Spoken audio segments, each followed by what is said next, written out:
정준영 씨 사건의 결국 시작은 버닝썬 사태. 버닝썬 사태가 단계별로 좀 이게 바뀌는데 버닝썬 사태에 대해서 좀 소개 좀 해주세요. 얘기 좀 해주세요. 1라운드는 이제 김상규 씨가 지난해 12월 버닝썬에서 이제 클럽 가드들에게 폭행을 당했고 이후에 이제 신고로 출동한 역삼 지구대 사람들한테도 추가로 폭행을 당했다. 폭로가 나오면서 이제 불거졌고. 네. 근데 이제 당시 김상규 씨는 성추행 당하는 여성을 내가 이제 도와주려고 했다라고 했는데 클럽 측에서는 아니다. 김상규 씨가 성추행을 했다. 이런 식으로 이제 주장을 했죠. 네. 그리고 실제로 김상규 씨한테 성추행을 당했다는 사람 2명이 나서서 네. 경찰에 신고까지 하고요. 근데 이제 여기서 사태가 갑자기 반전이 이루어지는 게 신고한 두 사람 중에 한 명이 흔히 말해서 애나라고 불리는 애나. 클럽 MD였고 그러니까는 결국은 그 신고를 했다는 사람이 직원이니까 이게 진술에 약간 신뢰성이 나는 좀 그 동영상이 또 노출됐어요. 그런데도 불구하고 결국은 그게 사건이 잠잠했어요. 그렇죠. 2라운드로 넘어가요, 사건이. 이제 마약 문제로 넘어갑니다. 물뽕 앤 마약. 김상규 씨가 이제 클럽 버닝썬에서 물뽕, 이른바 그 GHB라는 약물을 이용해서 그 여성들을 성폭행하거나 성추행하는 이런 일들이 많이 벌어지고 있다. 특히 VVIP 룸에서 그런 얘기를 인스타에 올렸고, 그리고 실제 그 어떤 여성분이 이렇게 끌려나가는데 뭐 거의 정신없듯이 이렇게 끌려나가는 동영상이 공개됐잖아요. 네네. VVIP 룸에서 찍었을 걸로 추정이 되는 성추행 영상 그게 이제 공개가 되면서 네. 그걸 보면 여성분이 약물을 드신 것처럼 되게 정신이 없다 이런 식으로 해서 내부에서 마약 유통과 투약이 이뤄지고 있다는 의혹이 네. 생겼고 그래서 결국은 저 버니썬의 공동대표 이모 씨, 이분이 경찰 조사를 받았고 검사를 했는데 양성 반응이. 네, 처음에는 음성이 나왔다가 네. 나중에 정밀 검사에서 양성이 나왔습니다. 그리고 직원 한 명도 여러 네. 가지 마약을 투약한 혐의로 구속 네. 기소된 상태입니다.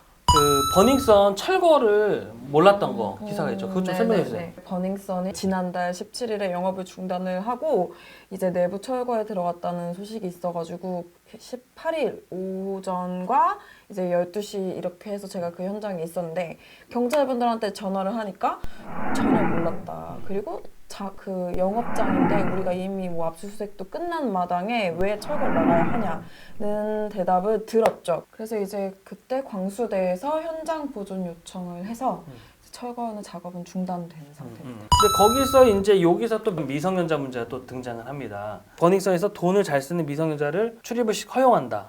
그래서 이 문제가 결국은 이문호 씨나 뭐 공동대표나 이렇게 논란이 되면서 결국 전직 경찰 강모 씨가 또 등장합니다. 경찰 유착관계의 브로커라는 사람이 그 강모 씨인데 이제 강모 씨가 또 다른 버닝썬 공동 대표로부터 이제 중간책 돈을 받아서 중간책 통해서 현직 경찰한테 전달을 한 다음 이 사건을 무마했다라는 게 크게 요지고요. 뭐 강 씨는 뭐 일단 부인을 하고 있고 공동대표 이 씨는 경찰 조사에서 본인이 강 씨한테 2천만 원 준 게 맞다고 인정했습니다. 그렇죠. 여기서 계속 꼬리를 무는 게 뭐냐면 경찰과 유착입니다.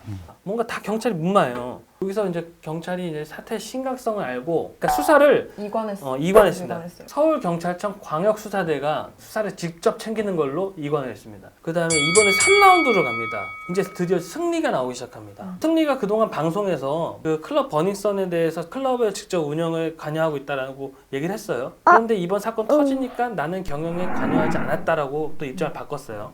예, 실소유주 문제에서 결정타가 된 게 성접대 해외 투자자를 위해서 성접대를 했다라는 의혹이 불거지면서 이제 말씀하신 국민 역적 이 저희가 2월 26일 날 성접대 의혹으로 내사를 착수했어요. 맞습니다. 그리고 2월 26일 날 저녁에 승리가 갑자기 입장문을 발표해요. 그리고 27일 날 자진해서 출석해요. 기습으로. 그래서 마약 혐의를 전면 부인하고 마약 검사를 받죠. 근데 음성이 나왔고 결국 음성이 나왔어요. 승리는 그래서 밤샘 조사를 받고 나옵니다. 맞습니다. 그런데 밤샘 조사를 받고 나온 날 좀 이상한 일이 있었죠. 그 승리 소속사 YG 엔터테인먼트 앞에 파쇄차가 와 있는 거예요. 문서 파쇄차가. 그렇죠.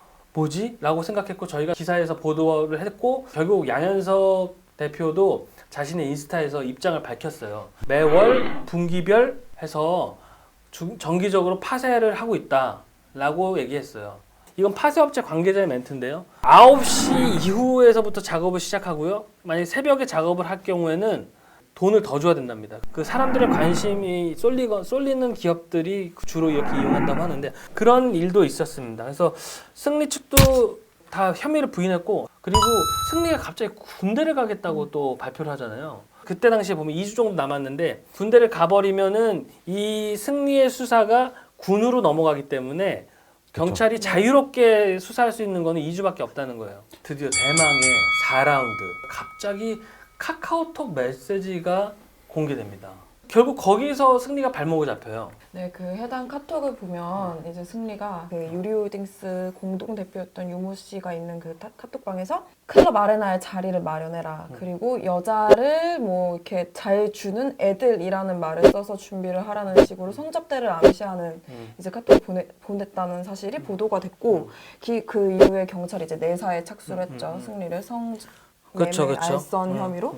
네, 그런 다음에 10일 드디어 승리가 피의자 신분으로 입건. 카톡을 조사하다가 이제 다 나온 거죠. 이제 갑자기 정준영이 튀어나옵니다. 정준영 씨의 죄는 아까도 얘기했지만은 성관계 동영상을 촬영 그리고 유통한 혐의 이건데요. 그 정준영 씨 말고도 또 막 연예인들 분들이 좀 몇몇 더 있죠. 총 8명이 들어있는 카톡방 단체방이 그 카톡방에 이제 유통을 한 거죠. 유포를 한 거고 그 카톡방 한 곳에서만 유포를 한 건 아니고 카톡방이 복수고 정준영 씨만 유포한 것도 아니고 또 다른 유포자들이 있기 때문에 그 사람들도 다 현재 정식 수사 단계에 넘어간 상태입니다. 이제 더 큰 문제는 계속 지금 나오고 있는 다른 또 연예인 또 뭐 오늘 경찰총장이라는 어떤 무오한 직함에서 나오는 경찰 유착 관계 수사 이런 식으로 하면 이제 이 5라운드까지 진행된 게 앞으로 이제 6라운드, 7라운드로 더 커질 가능성이 굉장히 커졌죠.